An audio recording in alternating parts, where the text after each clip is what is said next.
Excusez-moi.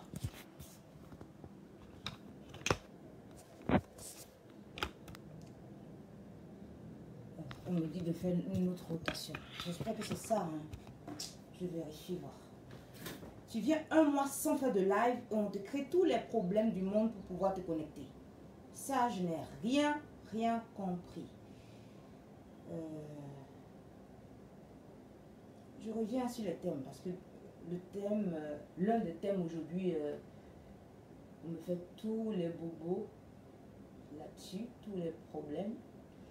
Mais on est là pour résoudre les problèmes, n'est-ce pas? Bonjour, bonjour.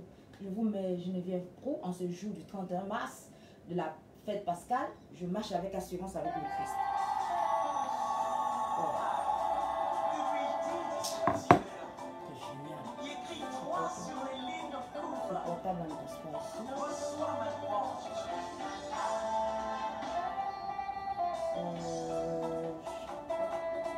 Comment je fais?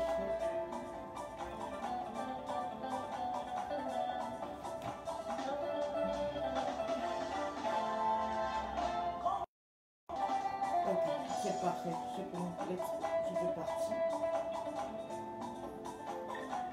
Ok, ah là là, je veux me connecter, mais pas évident. Ici, tout change à chaque fois. Internet, je ne sais pas pourquoi c'est comme ça.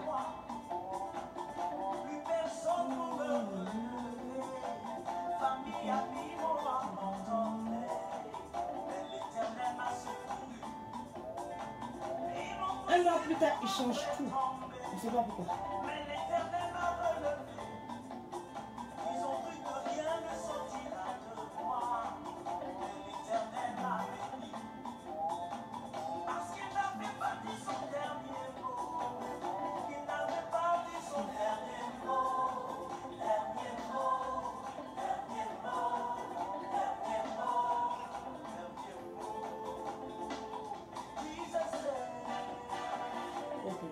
C'est chaud, hein? C'est terrible ça. Oh. La Côte d'Ivoire, ah, c'est chaud. Il fait terriblement chaud.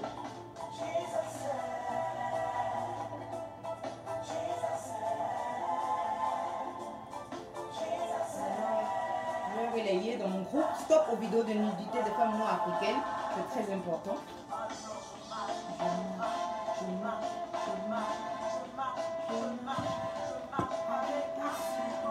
Espérons que...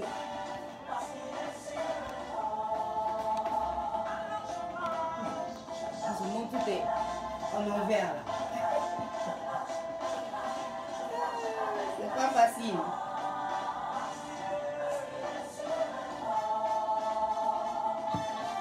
Je vous réponds, je reviens.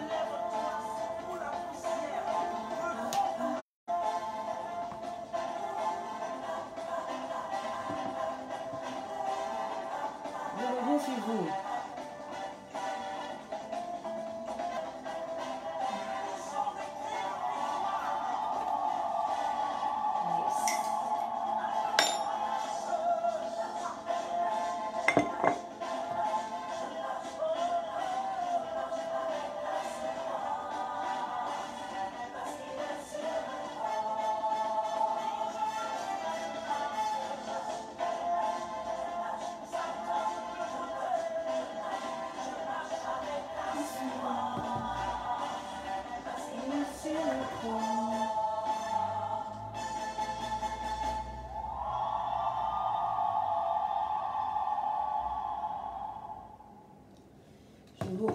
Bravo, bravo. On reviendra encore sur ce titre-là. Je n'ai pas deux titres aujourd'hui à vous donner parce que je n'ai pas pensé aux musiques que j'aurais bien voulu vous montrer. C'était Geneviève Pro. Vous la connaissez très bien maintenant. La chantre de la confiance même. C'est celle qui... La foi faite chère. On peut le dire ici. Du côté de la Côte d'Ivoire. Très beau chant. Je marche avec assurance. C'était ce chant-là qui coïncidait avec... Voilà. Ok. J'espère que vous allez tous bien. Bonjour. Un instant. Aujourd'hui, c'est chaud quand même. Attendez. Non, je ne peux pas faire ça. Ok, je reviens. Bonjour. J'espère que vous allez très bien. Je suis Mancré Christelle, la coursier de conscience nouvelle. Pour ceux qui ne me connaîtraient pas, après plusieurs années, mais c'est pas grave, je suis la fondatrice de ce formidable projet Conscience Nouvelle qui est devenu un cabinet de conseil depuis pas mal de temps en développement personnel, plus précisément changement des mentalités noires africaines. Quelqu'un me dira, mais c'est très vague, qu'est-ce que tu fais exactement? Je travaille sur l'état d'esprit des uns et des autres dans chaque domaine de notre vie, mais en me basant sur la mentalité des uns et des autres. En juridique, je suis juriste d'affaires, transporteur franco-allemande, de profession de formation, et voilà, je suis spécialisée en négociation d'affaires, de contrats et de conseils général aussi si possible, et de conseils d'orientation qui voient et on réfléchit ensemble. Le cabinet de Conscience Nouvelle, c'est beaucoup la réflexion pour trouver les solutions afin d'améliorer votre vie. C'est ça, Conscience Nouvelle. Et tous nos problèmes, même moi, chacun d'entre nous, nos problèmes viennent de notre état d'esprit, juridique comme en développement personnel. Tous nos quotidiens, tout ce que nous vivons en ce moment est lié à notre état d'esprit. Je suis tellement heureuse. On va commencer par les news. On ne va pas trop durer parce qu'il fait terriblement chaud. Les news. Quand l'année commence, il y a toujours des invitations de part et d'autre. Vous savez, depuis 2 ou 3 années, je participe à des salons, à des festivals, à des foires. C'est comme ça aussi certains appellent, à des messes de la littérature. Et ce qui me permet de pouvoir agrandir mon réseautage et voir sur d'autres horizons. Et ça fait pas parce qu'en développement personnel ça fait pas plus sérieux, mais dans le domaine de la littérature pure et dure, des écrivains, c'est plus, ils n'ont pas le côté économie business certes, mais c'est plus noble, c'est plus sérieux, c'est plus, il y a un cadre depuis des siècles, des lustres. On va voir. Oui, si c'est confirmé, c'est du 16 au 20 avril. Si c'est confirmé, je ferai un live au deuxième dimanche d'avril. Attendez, on va voir. Nous sommes le 31, le jour d'après. Voilà, je ferai un live le 14 avril pour confirmer cela. Et aussi, il y a celui de Libreville, Cotonou, sans doute Dakar aussi, et Bassam, le 5 ici en Côte d'Ivoire. Voilà, et on ne sait pas, ça se multiplie comme ça. Après, vous avez plusieurs événements. Donc à Yaoundé, j'étais un peu plus longtemps parce qu'il y avait au moins 3 événements, 3 festivals à visiter, plus la marche du 8 mars. Malheureusement, je n'ai pas pu entrer en contact avec les personnes qu'il fallait et c'était un peu trop tard pour le faire. Mais ça, c'est une partie remise. Je sais comment ça marche maintenant de ce côté-là. Aussi à Libreville, je verrai comment ça marche. Et puis à Cotonou, vous avez mes livres à la librairie Savoir d'Afrique. Ici en Côte d'Ivoire, vous avez mes 2 recueils à la librairie qui se trouve à côté de la paroisse Saint-Jean. Siloué, la librairie Siloué. Mais je dois déposer le 2e, je ne l'ai pas encore fait. J'espère le faire au plus vite. Donc vous avez les 2 livrets du côté de Savoir d'Afrique au Bénin, à Cotonou. Et puis vous avez ça à la librairie ici à Abidjan, à la librairie Siloué, librairie Carrefour aussi ça s'appelle, à côté de Saint-Jean, contigu à la paroisse Saint-Jean. Et à Yaoundé, j'ai un contrat de 2 librairies, LPS, et puis l'autre, attendez, comment ça s'appelle? Je n'ai pas eu le temps de pouvoir m'y rendre, donc je le ferai d'ici. Mais rassurez-vous, je vais vous donner le numéro de téléphone de celui qui a mes différents contenus, mes différents livres. De sorte, ça s'appelle, attendez, ça s'appelle Savoir d'Afrique, on dirait. Non, ça s'appelle pas Savoir d'Afrique, ça s'appelle Afrique générationnelle, le lieu. La librairie là-bas. Attendez, je vais voir. Je n'ai pas en tête, excusez-moi. C'est sur ce portable là, mais c'est pas grave. Je reviendrai pour vous dire. Afrique Avenir International, je pense que ça s'appelle. Afrique Avenir. Afrique Avenir, c'est une fondation mais qui ont une librairie. Ça doit là, mais j'ai la possibilité de déposer sur la Douala. Et à LPS, c'est une librairie à Yaoundé. Et on m'a aussi proposé la librairie Peuple Noir. Donc rassurez-vous, il y a encore une dizaine de chaque encore qui reste à la librairie dans les mains d'un particulier. Je vais vous donner son contact. Et si c'est déjà dans les librairies, cette personne va vous rediriger là-bas. Mais contactez-moi par WhatsApp et puis je vais vous donner toutes les informations. Donc, les livres seront dans chaque pays où j'irai. Même à Ouaga, si j'y suis, vous aurez ça aussi dans la librairie de Ouaga. Et si je vais à Libreville, et puis voilà. Et chaque fois que j'irai, je vais ravitailler de cette façon, puisque je ne passe pas par une maison d'édition pour l'heure. Voilà.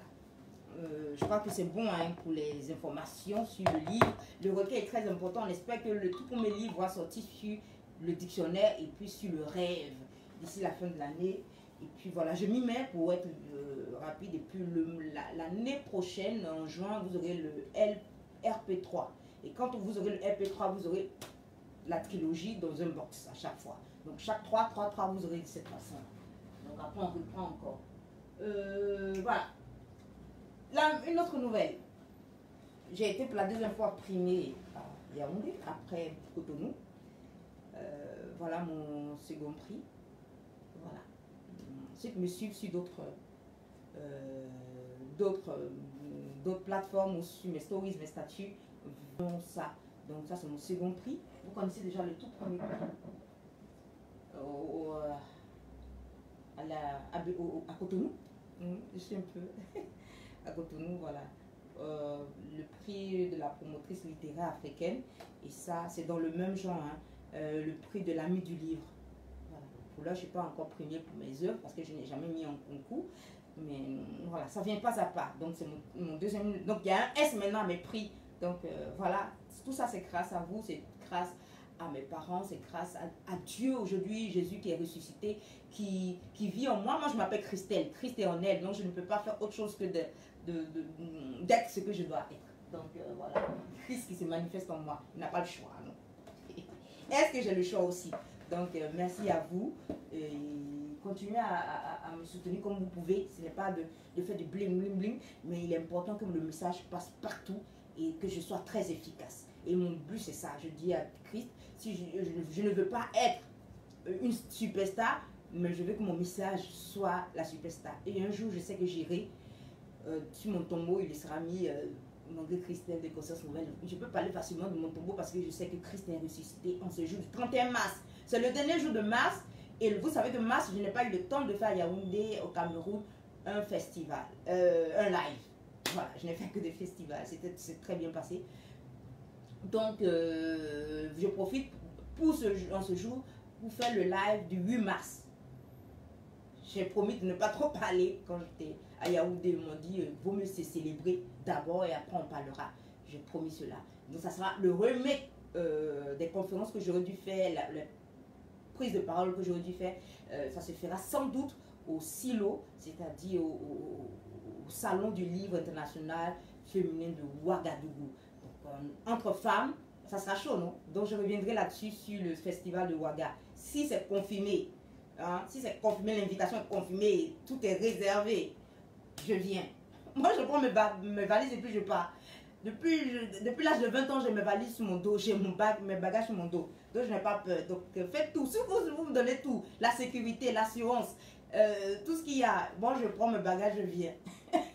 Donc voilà, donc ça, vous aurez ça. Il y a une dizaine à Yaoundé. On espère que ça sera dans la librairie LPS, à la librairie Peuple Noir. Je n'ai pas encore contacté ces personnes, mais tout le monde me dit il faut absolument les contacter. J'ai 2 exemplaires aussi au Centre culturel français. Comme non, l'Institut IFC, ça s'appelle, non? À l'Institut français de la culture de Yaoundé aussi. Dans leur librairie, ils ont aussi pris ces œuvres. Donc, je vais tantôt aussi dans d'autres centres culturels, même ici, dans les centres culturels d'ici. Donc, le but, c'est qu'on retrouve mes petits livres verts partout. Ici, puis bon, quelqu'un me dit de les faire protéger. J'ai dit, bon, même en tant que juriste, je crois que la notoriété fait déjà la chose, mais je serai peut-être obligée voilà. Parce que quand ça va prendre une autre allure, c'est là où... Bon. je ne vois pas trop l'utilité, l'importance de sa protection, hein, puisque la notoriété joue. Donc, voilà. Une personne peut piquer votre chose, mais si elle a pu gagner en notoriété, c'est plus facile pour cette personne d'aller avec la chose que vous, même si on sent que c'est vous dans votre explication, parce que derrière toute chose, il y a une histoire. Donc voilà un peu, on commence rapidement. Facebook change à chaque fois les règles du jeu, je ne peux pas mettre les titres. Donc je serai obligée de donner les titres comme ça. Hein. Je vais parler du 8 mars, la journée de 8 mars, la journée des femmes. Et puis, ce que moi j'entends par la fête Pascal, j'ai fait une petite vidéo, je dois faire un montage, la paresse, hein, rapidement avant le lundi de Pâques.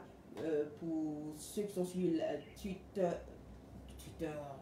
TikTok et voilà, les vidéos d'une minute. Moi, je fais les vidéos les plus longues parce que je n'ai pas le temps de faire à chaque fois des petites, les petites choses, les petites vidéos, les petites informations, les petits messages. Donc, tout est regroupé dans une vidéo d'une heure, de 2 heures de temps. On bavarde en avance. Si j'ai le temps, je fais ma petite capsule d'une minute et puis, ou de moins d'une minute et puis vous l'avez. Et vous avez mes vlogging, je dois aussi faire des montages, tout ça. J'en ai mis sur mon statut, mais on va faire rapidement un montage de moins de 5 minutes qu'on mettra où on doit mettre. Donc, on va parler aussi de la fête Pascal, comment je l'entends en tant que femme. C'est important. On n'a pas besoin de savoir votre religion. Parce qu'il y a des gens, quand on leur parle de Dieu, ils ont l'impression qu'on veut les inviter à adhérer. Non, Dieu ne vous invite à rien du tout. Voilà, c'est une libre intention. On vous donne une information, vous faites ce que vous voulez avec. Donc, ne vous sentez pas obligé d'appartenir à quelque chose, de résister. La vérité est. Jésus est. On ne peut pas nier cela. Voilà, il est la source de toute connaissance. Tout ce que je donne, c'est de lui que ça vient, puisque je viens de sa connaissance, de lui qui est la source de la connaissance. Donc, il n'y a rien de nouveau sur la terre, n'est-ce pas?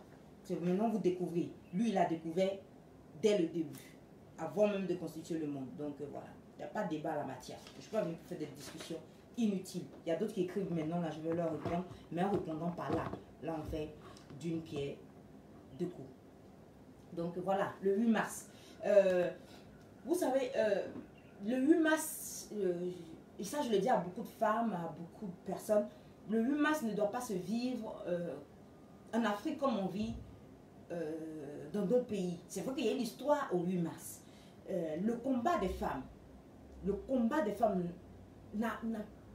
des femmes, selon leurs origines, selon leur milieu, leur continent et selon leur espèce. Parce qu'on peut dire qu'on est là de la même race humaine, mais quand on parle de race, on parle de notre apparence, de notre espèce en fait. Bon, chez les animaux on parle d'espèce, mais vous comprenez ce que je veux dire. Donc on n'a pas les mêmes problèmes qu'une caucasienne, qu'une asiatique, ou une latinos même, d'ailleurs. Même si on a un peu l'histoire de la colonisation, mais on n'a pas les mêmes histoires. Même en Afrique, une maghrébine n'a pas la même histoire que moi, subsaharienne.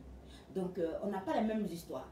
Une femme de l'Afrique de l'Ouest n'a pas les mêmes histoires qu'une femme de l'Afrique centrale, ou de l'Afrique australe, ou du Sud.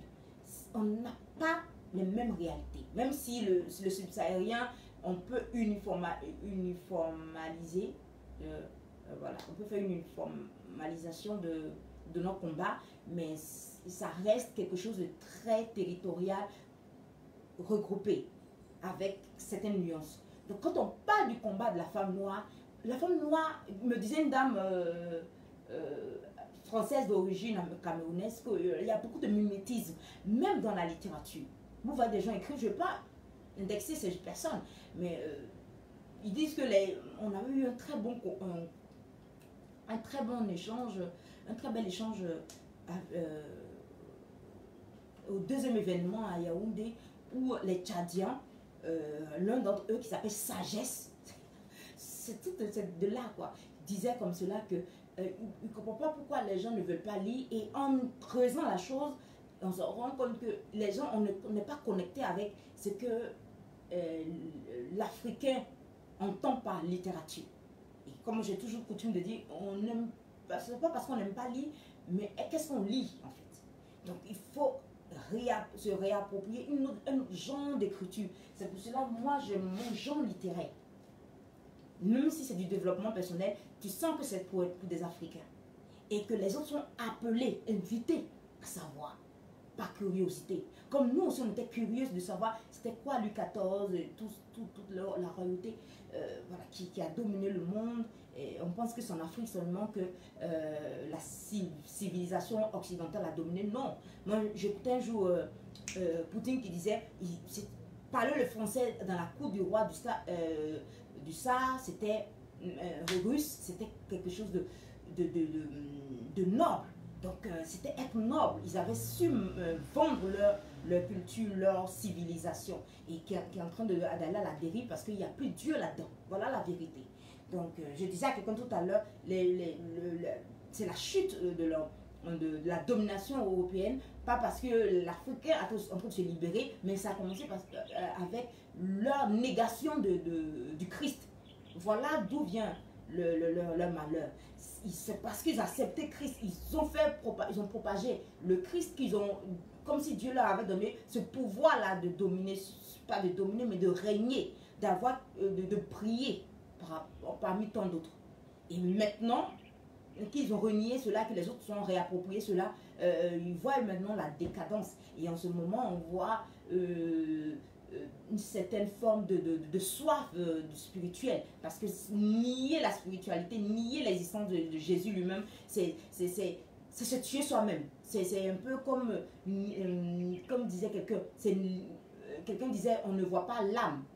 Oui, on ne voit pas l'âme, c'est comme on ne voit pas la raison, mais c'est que la raison est là, parce que tu le vois dans sa manifestation.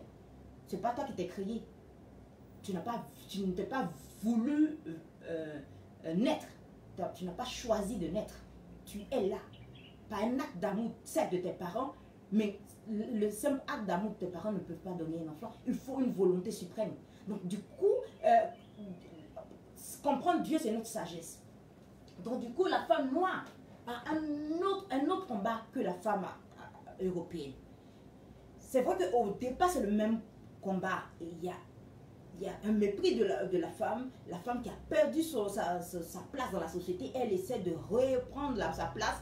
Et en voulant reprendre sa place, puisqu'elle est frustrée, ils ont le même combat que les frustrés de panafricains. Quand je vais écrire le livre sur eux, c'est la frustration. Ils pensent que c'est le blanc qui est leur combat, alors qu'ils doivent seulement réaffirmer leur identité. Ils ont fait de leur oppresseur l'ennemi. Donc ils sont dans un combat.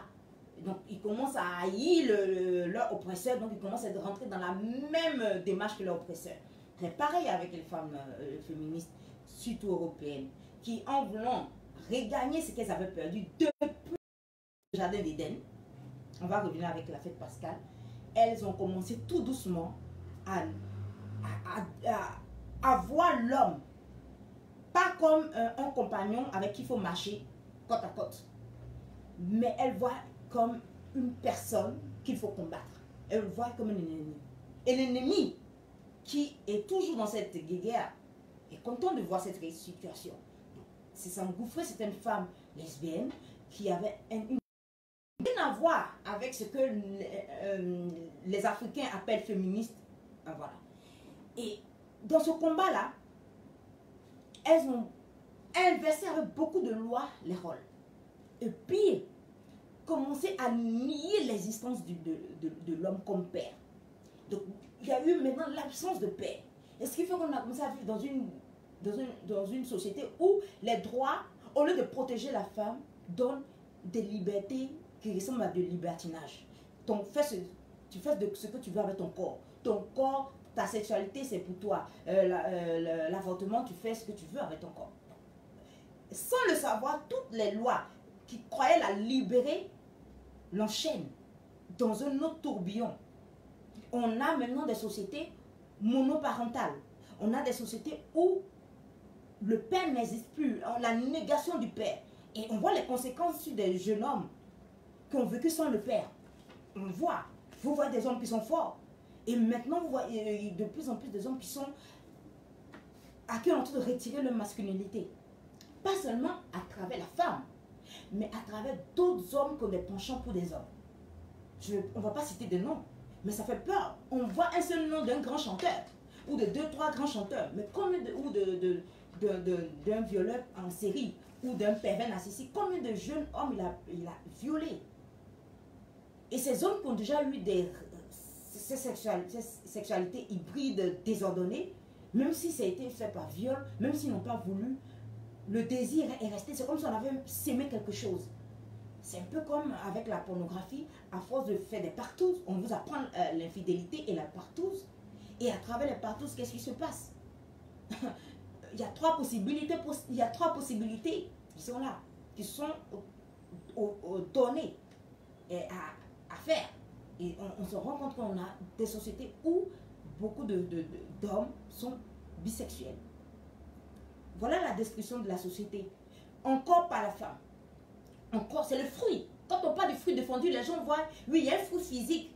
Beaucoup de mystiques disent cela. Mais c'est un fruit aussi. Il faut comprendre l'acte, le geste d'Adam et Ève, et surtout Ève qui mange le fruit, pas au sens propre et au sens figuré. Le fruit, c'est le résultat d'une action. Quand on dit le fruit de tes entrailles, c'est le résultat d'un rapport sexuel. Exception mon mari. Donc c'est le résultat de, peu importe, même si ce n'est pas des rapports sexuels, c'est le résultat d'une action.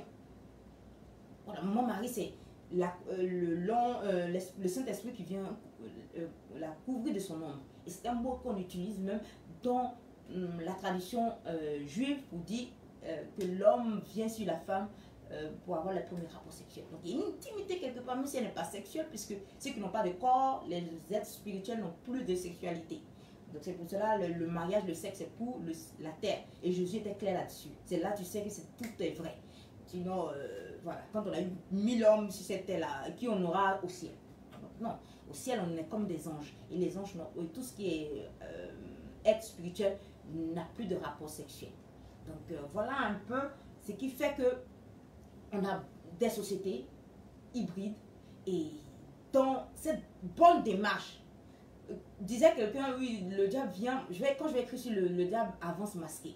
Oui, le diable est toujours dans de jolies, de belles vertus. Vient avec des combats nobles. Donc il faut toujours faire attention derrière des combats nobles. Quand il y a une petite faille, le diable s'immisce et fait n'importe quoi. Au début, c'est que les dames revendiquaient pour les droits de la femme en Occident étaient nobles. Mais comme dit, le diable tout doucement s'est inséré et pas à pas a montré le véritable visage de ce combat-là. Quand les femmes noires se réapproprient ce combat, elles prennent compte, beaucoup de choses ont été déjà établies. On n'avait pas les mêmes prérogatives, on n'avait pas les mêmes antécédents, on n'avait pas les mêmes histoires. Et l'histoire que nous avons en Afrique, c'est qu'on est confronté, nous femmes noires, à un mépris de l'homme. Qui essaie de, quand j'ai dit cela, ça a beaucoup choqué des gens, mais il faut l'expliquer pas à pas, point par point. On crée une situation, on crée une société avec des maximes, avec des choses déjà établies, qui écrasent la femme noire. Donc la femme noire est encore dans cette situation à retrouver son véritable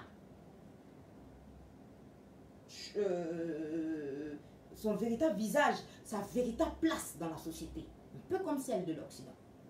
Mais cette fois-ci, son combat est différent. Son combat est pas d'essayer d'avoir plus de droits, parce que les droits sont presque là. On a le droit d'aller à l'école, on a le droit de signer nos documents, on a le droit. Les droits sont déjà préétablis par la mondialisation, le colonialisme et tout ce qui suit. On a hérité de certaines choses. Donc c'est déjà là. Mais la femme noire, dans son combat du 8 mars, la femme noire, la femme ivoirienne, dans son combat du 8 mars, doit essayer de faire comprendre à l'homme noir qu'elle est un être humain, comme lui.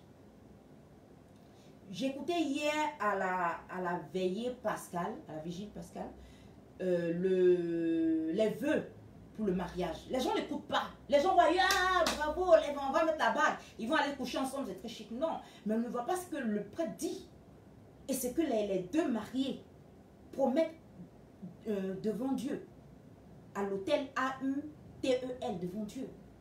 Il y a une partie où le prêtre, qui représente peut-être qui représente Jésus à cet instant, dit que l'homme doit voir la femme comme son égale. Mais personne n'écoute ça. Je vais même réécrire cela. Et quand je vais écrire le livre sur le dictionnaire, je vais bien reprendre cela. Quand on dit tu es l'égal de quelqu'un, c'est pas l'égalité défendue par la femme en Occident par rapport aux droits de la femme. En Occident, je vous ai dit, il y a des femmes qui se sont lesbiennes, qui se sont infiltrées pour défendre une thèse. Elles n'ont pas défendu, elles n'ont pas lutté pour reprendre leur place auprès de l'homme, mais elles vont lutter contre l'homme.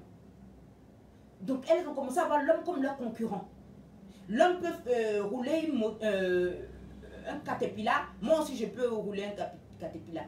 Un homme peut faire l'armée, prendre une arme, moi aussi je peux comme exactement autant que l'homme. Donc elles sont dans une comparaison. Même si c'était dans au niveau du travail, c'est transposé dans nos relations. Et ça a commencé à créer des embrouilles. D'où la détestation de ce mouvement de féminisme. Mais qui a changé de forme, qui est devenue une autre forme où elles enlèvent les habits, seins nus, le nom m'échappe, bon bref. Donc, c'est plus le même combat. Le combat de la femme noire, elle doit faire comprendre à l'homme qu'elle est autant un être humain.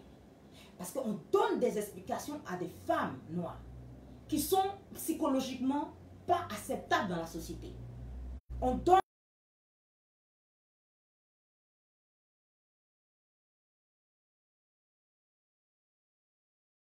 à réfléchir, elle n'est plus soumise. Et ils prennent des explications.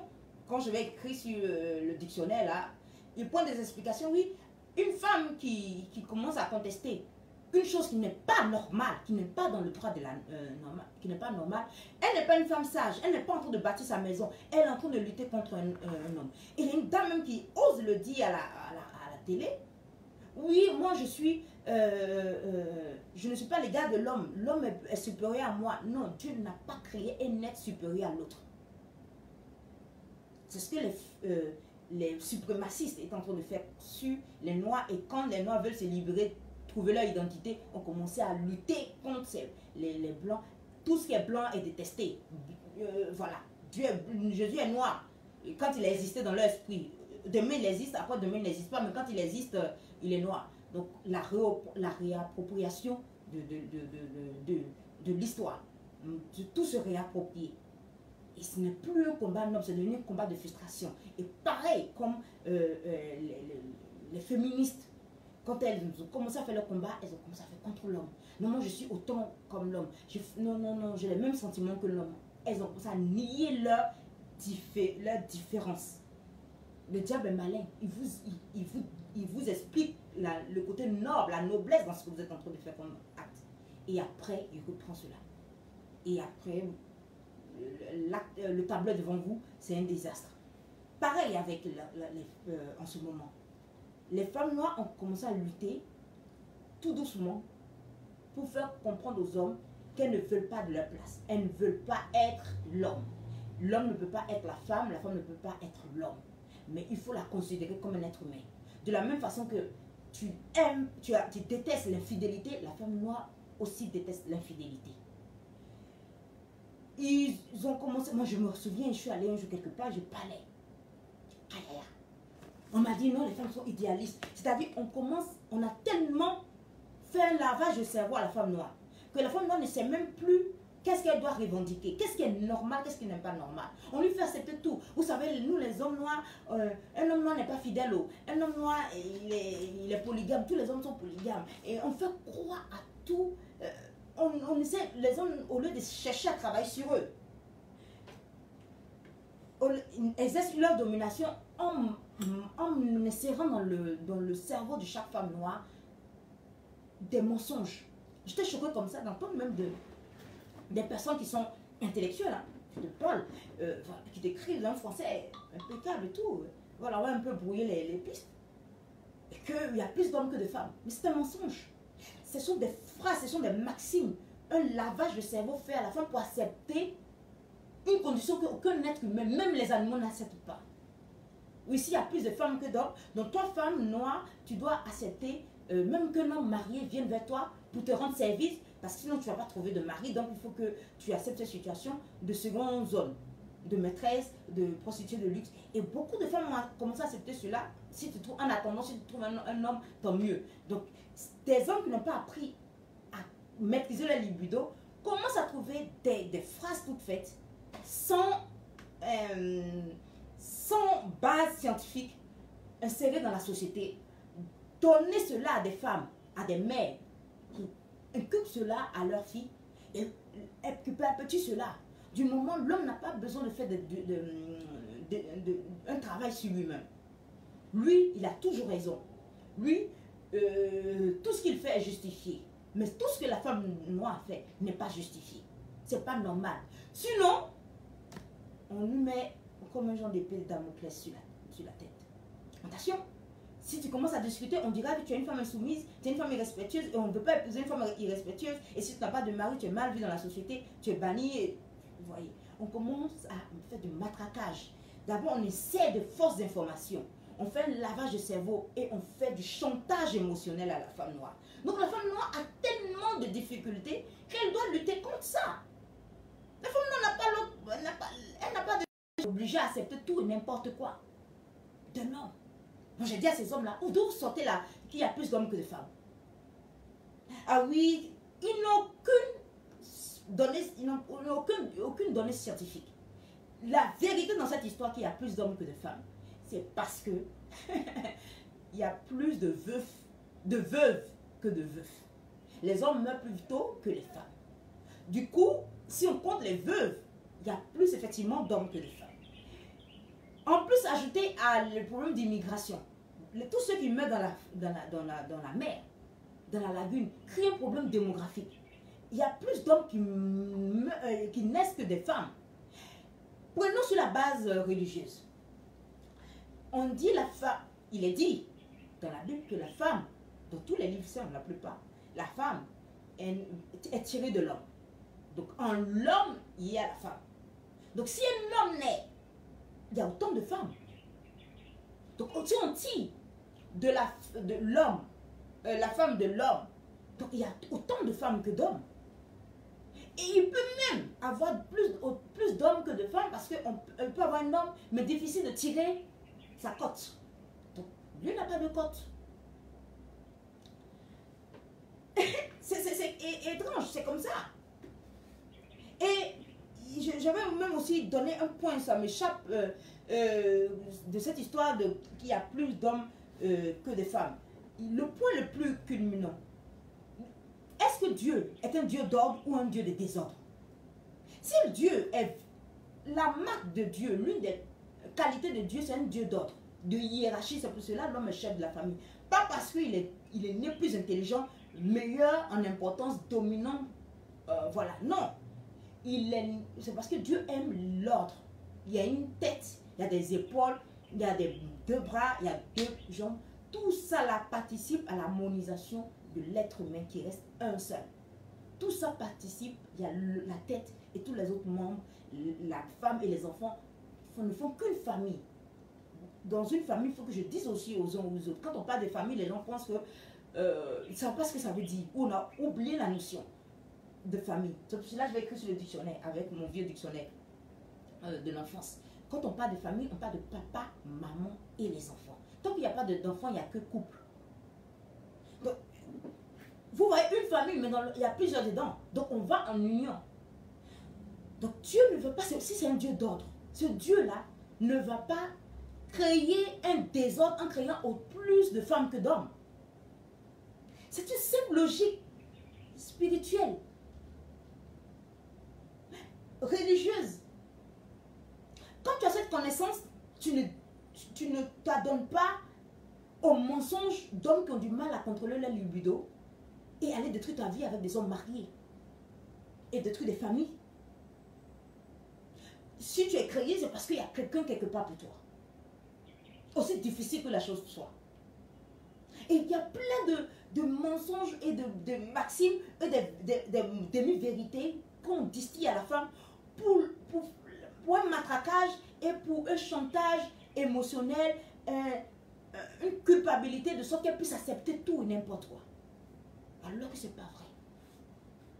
C'est une société où l'homme ne veut, africaine, où l'homme a un mépris de la femme noire. Il a une détestation de la femme noire. Quand vous voyez les jeunes écrits, en plus de ce que beaucoup sont des enfants élevés sans le père, sans la présence d'un père. Sur le travail des femmes, et quand on parle de féministes, beaucoup d'hommes se braquent. Ils ont l'impression qu'on veut leur arracher ce qu'ils n'ont pas. Comme je vous ai dit, beaucoup n'ont pas eu le père qu'il faut dans leur vie. Donc ils n'ont pas vécu leur masculinité, plus le viol et les partous dont ils sont victimes. Donc vous voyez, toute leur masculinité est mise en question. Et du coup, ils ont peur de ce qu'une femme vienne leur arracher quelque chose. Mais on ne peut pas t'arracher une chose que tu as. Quand tu es déjà grand, même quand tu te rappelles, c'est souvent plus grand même que celui qui est tout petit. Tu sais que tu l'es. Tu sais que tu es un homme. Donc la peur de féministe souvent commence à me créer un questionnement très profond. Je suis allée à une conférence d'une dame, peut-être on aura fait une conférence ensemble au Cameroun. Je suis à la veille même de mon départ, il fallait courir et aller l'écouter. Là, elle parlait de leadership. C'est très en vogue. Et je crois que j'irai même à une conférence ici aussi. J'entends toujours ça, leadership au féminin. Malheureusement, je ne suis pas venue avec son livre. Ça sera pour une prochaine fois. Le leadership au féminin. Je suis sûre qu'au Burkina, ça sera que ça. Ça ne sera que ça. Le leadership au féminin. Et tous les hommes qui étaient là-bas avaient peur d'un mot. Est-ce qu'ils sont bloqués? Parce qu'on reconnaît une femme par le fait qu'elle ait un mari. Donc, même les prostituées qui sont mariées, c'est parce qu'elles sont de très bonnes femmes soumises qui ne disent rien. Parce qu'un homme noir, quand il dit une femme soumise, c'est une femme qui le laisse faire n'importe quoi, qui n'a pas son mot à dire. Alors que c'est l'aide. L'aide, c'est celle qui vient peaufiner ce que tu fais. C'est bizarre. C'est bizarre. Donc, il faudra réaffirmer c'est quoi le féminisme, c'est quoi. Franchement, comme disait une dame, une Sénégalaise, elle dit la manière dont tu veux comprendre le féminisme, c'est ton problème. Mais moi, je sais ce que je suis en train de revendiquer, et de bien, de noble. Voilà. Ce n'est pas en concurrence avec quelqu'un, mais c'est de retrouver ma place dans la société. Parce que beaucoup d'hommes n'ont pas vu la souffrance de leur propre mère. Donc, quand je parle avec un homme, je tente de savoir s'il a connu la souffrance de sa mère. C'est là que je me rends compte que c'est un homme bien ou pas. Si tu n'as pas connu les souffrances de ta mère, je suis désolée. Il y a un mec qui me dit, ma mère était bien mon père était bien ma mère. Je dis, oh, donc tu n'as jamais vu la souffrance de ta mère. Elle n'en a jamais souffert. C'est pour ça que tu ne peux pas voir la souffrance des femmes autour de toi. Un homme qui commence à guérir, c'est celui qui commence à voir la souffrance des femmes autour de lui. À comprendre leur douleur. Il va aller prendre des expériences, des femmes qui sont allées tromper. Mais oui, vous avez fait des femmes qui ont comme simple valeur l'argent. Je sais pas. Elles vont vous tromper avec le plus offrant. Donc il faut réapprendre des valeurs. Un jour je disais à une dame, elle était tellement choquée. On va brouiller encore des pistes. Je parlais des valeurs. Et même une dame qui est très connue, Ali Wax, qui disait qu'elle parlait des valeurs. Et l'attention, on dit, mais et l'argent? Elle dit, c'est vous qui avez la mentalité de pauvre. Je dis, mais c'est que les pauvres qui parlent d'argent. Voilà, ce sont les filles qui n'ont rien qui en parlent. Vous les voyez parler d'argent, montrer beaucoup d'argent, mais pas la pauvreté, mais la misère mentale qu'elles ont, vous ne pouvez pas vous imaginer. Donc, tout ce qui a de la valeur, on ne peut pas monnayer par l'argent. Tout ce qu'on des avoirs qui ont véritablement l'argent ne parlent pas d'argent et qui savent que tout ce qui a de la valeur ne peut pas s'acheter avec l'argent, en commençant par le souffle de vie. Voilà. D'autres personnes, la mucoviscidose, c'est une maladie là. Mucoviscidose, c'est une maladie qui attaque le poumon. Voilà. Et je me souviens très bien de la fois, j'étais peut-être à l'école, au collège, où la jeune fille dit, vous imaginez, vous respirez sans penser. Moi, je pense qu'à respirer. Voilà. C'est un don gratuit. Tout ce qui a de la valeur. Donc, on aura à revenir sur, chers hommes, n'ayez pas peur. Une femme peut être féministe, mais sans être dans le féminisme négationnel, négatif, prôné par des femmes qui ont une détestation des hommes. Et voilà. Donc, c'est pas parce qu'une femme n'est pas mariée qu'elle n'est pas une femme. C'est pas parce qu'une femme est mariée qu'elle est une bonne femme. Les valeurs ont changé. la donne a changé. Et je disais toujours comme ça, je connais des prostituées qui sont mariées. Donc voilà. Et les femmes qui divorcent, c'est parce qu'elles sont devenues de mauvaises femmes. On est toujours en train de dédouaner les hommes. Et c'est pas normal. Dans la vie, il faut travailler sur chacun. Je travaille sur moi, tu travailles sur toi. Nous deux, nous venons, je travaille sur toi, tu travailles sur moi. Et on commence à s'harmoniser. En lien avec toutes les valeurs divines. Et ça là, ce n'est pas à négocier. Et toute valeur est non négociable. Toute valeur bonne est objectivement bonne. Et c'est une vérité immuable. Ça ne change pas. Les siècles passent, mais ça ne change pas. Donc voilà un peu, on aura à parler de tous ces différents éléments. Le combat de la femme noire. Est-ce que je ne dois pas écrire cela? Le combat de la femme noire. Je vais proposer cela. Si je dois aller dans le combat de la femme noire. Et féministe. Je crois qu'il doit y avoir féministe. Donc voilà.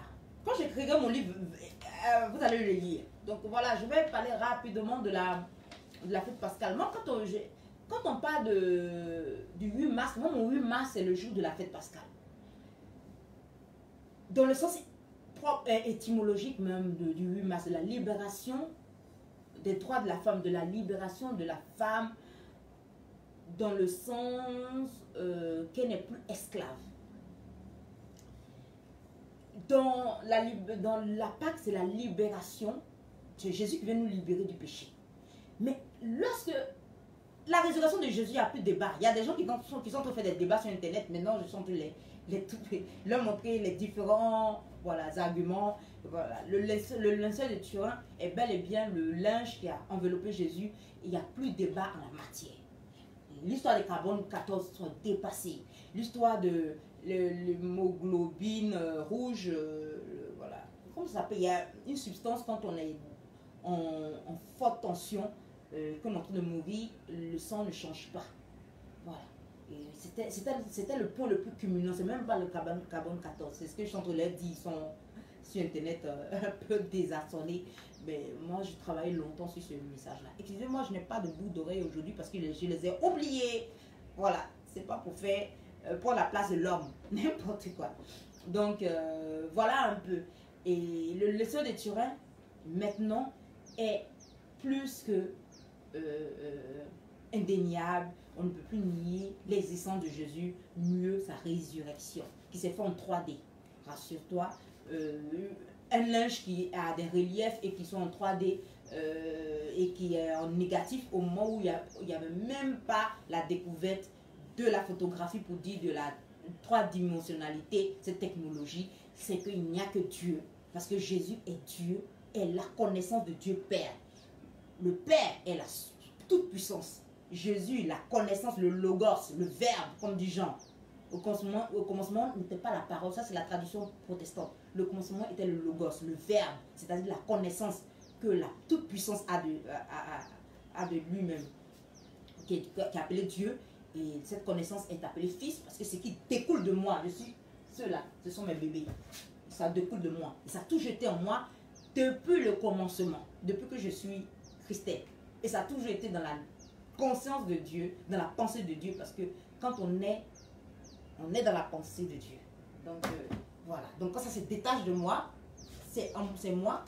Vous voyez, c'est moi, je suis toujours là, mais détaché de moi.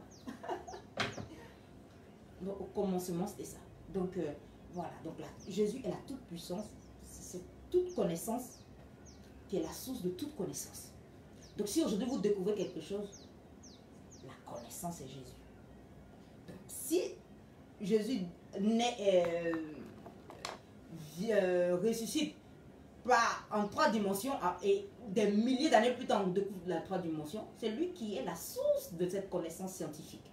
Donc aucune science bonne ne peut se faire sans la connaissance de ce qui a déjà été comme que Jésus a laissé comme preuve. Donc maintenant c'est lui qui les attend quand il découvre quelque chose et puis il vient confirmer maintenant ce qui est sur un simple linge. Donc c'est plus un débat. C'est un peu comme la tilma, la tunique de Juan Diego de Notre-Dame de Guadalupe. Il n'y a plus de débat en la matière. Chaque jour qui passe avec l'avancée technologique, on montre que Jésus a été. Donc tu peux dire que tu ne veux pas être chrétien, tu détestes les catholiques, tu détestes le rite, c'est ton problème.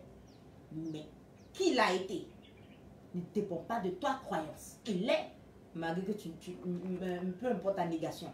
Donc, il n'y a pas de débat à la matière. Donc, moi, pour moi, quand je vois la Pâque, la résurrection, notre foi ne dépend pas d'une preuve. Voilà. Heureux ceux qui ont cru sans avoir vu. C'est ça, la béatitude. C'est comme ça que Jésus a commencé. Voilà, son sermon à la montagne. Moi, la résurrection du Christ, depuis quelques années, je le dis toujours, c'est pour moi mon 8 mars. Ma libération en tant que femme, dans le sens premier, depuis, voilà, quand c'est un combat noble. C'est Dieu qui vient me rétablir dans mon être. C'est pour cela que je me suis toujours posé la question, mais pourquoi il s'est présenté d'abord à une femme et pourquoi pas sa mère? C'est après j'ai su qu'il s'est présenté à sa mère, mais ça n'a pas été rapporté dans les évangiles.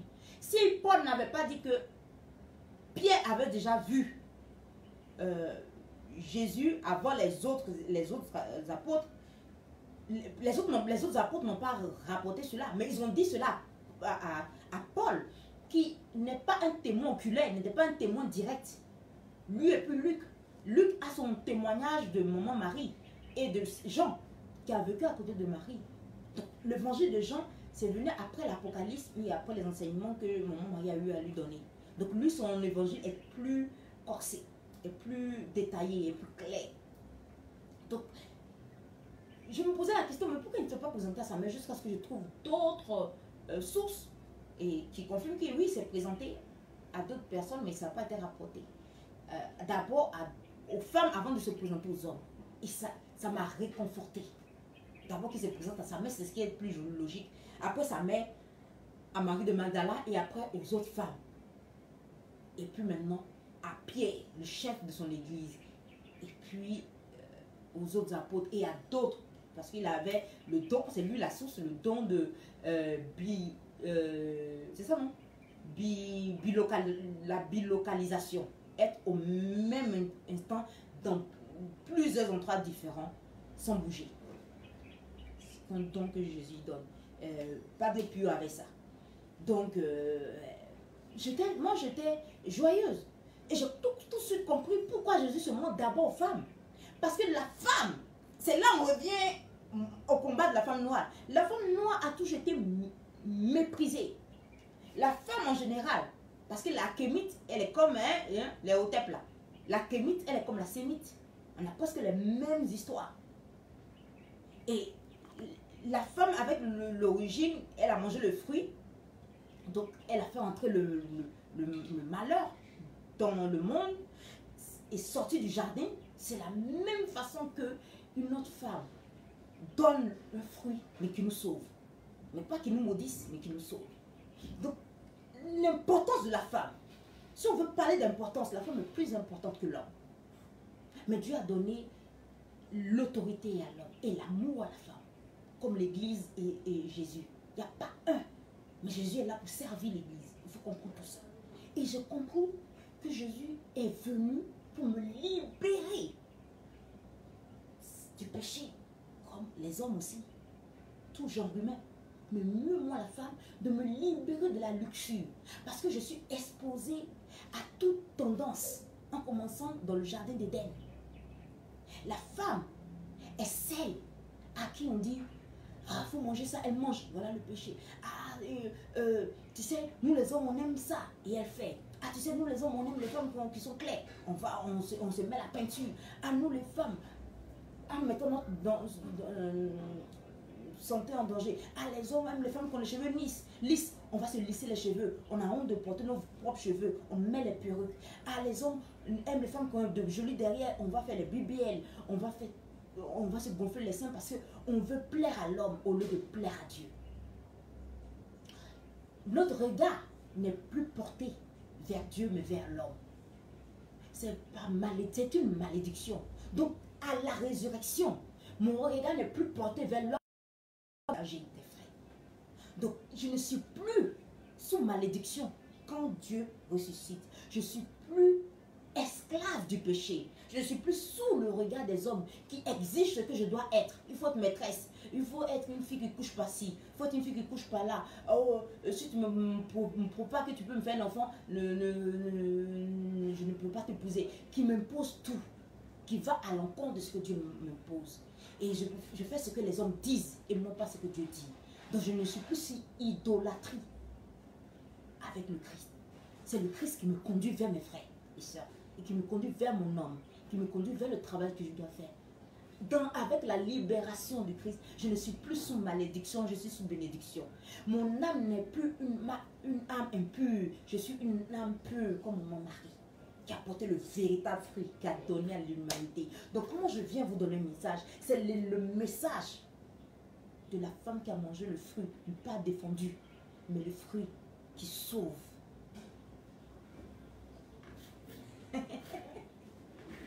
Est-ce que le son est bon? Donc, la fête pascale, moi je la fête autrement. Chère femme noire, la fête pascale, tu la fêtes autrement. Parce que toi, la femme kémite, c'est comme la femme sémite. Tu as toujours eu le propre sur toi. Et quelle femme le voit? Une prostituée. Une femme. Il faut savoir que Marie de Magdala, la sœur de Lazare et de Marthe, étaient des personnes très riches.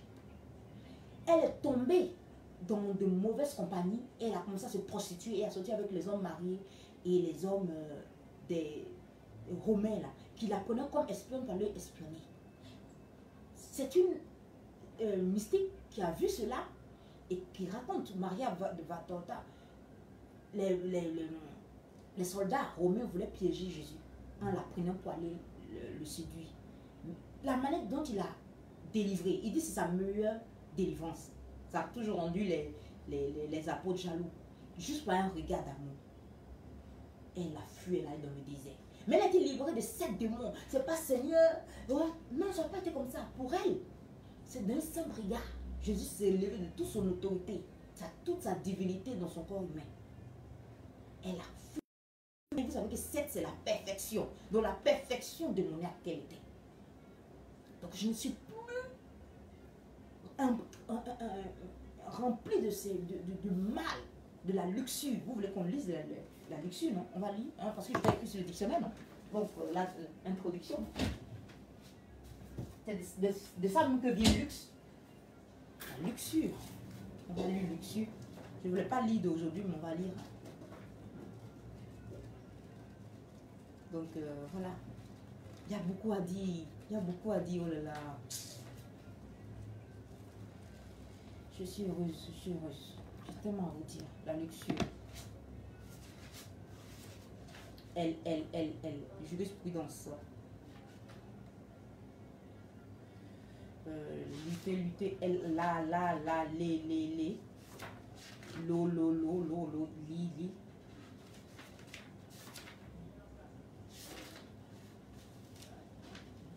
La luxure, la MMM. Lutérisme, luxe, magnification déployée de la vie extérieure, l'habillement, habillement, luxure, c'est un mot latin, luxuria, surabondance de débauche, passion immodérée des plaisirs sexuels,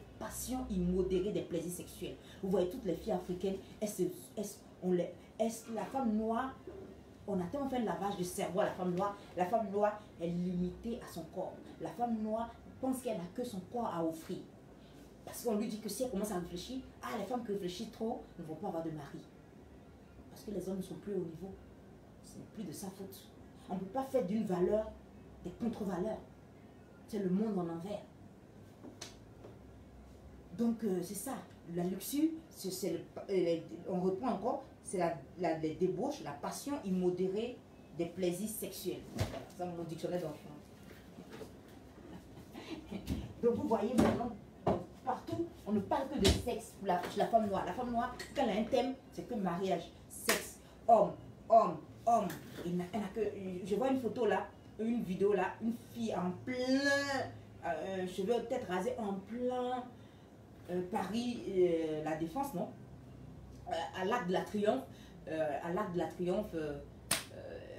en pleine saison un peu, voilà, tout le monde en manteau, mais en robe rouge, Il faut qu'elle montre son corps. Personne ne regarde parce que là-bas, ce n'est pas un critère de beauté, bien au contraire. Donc, elle montre ça et voilà. Pourquoi? Parce que la femme noire est réduite à son corps. Et après, son corps n'est qu'un objet sexuel. Et après, elle est tourmentée. Jésus vient à travers là-bas nous libérer de tout ça. La femme noire n'a pas que son corps à offrir à un homme. Elle a plus que ça à offrir à un homme. Elle a tout plein de valeurs à offrir à un homme. Elle a d'abord son esprit, sa façon de penser. Son esprit vient rejoindre sa pensée. Elle a beaucoup à offrir, à donner la meilleure orientation possible. Parce que la main sur le berceau, c'est la main qui dirige le monde. Sans le oui de mon mari n'aura pas de Jésus pour dire qu'il aura un sauveur pour l'éternité. Donc, la bonne fête de l'émancipation, chère dame.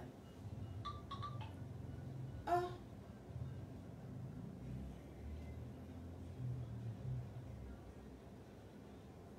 Ah, pardon. Attendez. Attendez.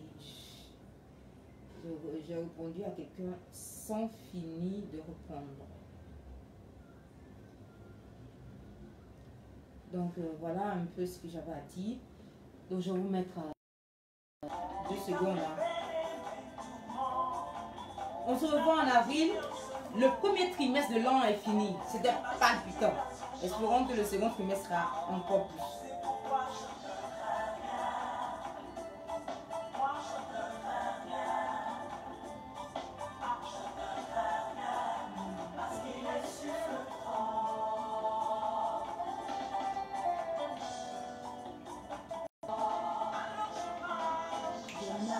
Je marche. On va pas durer aujourd'hui.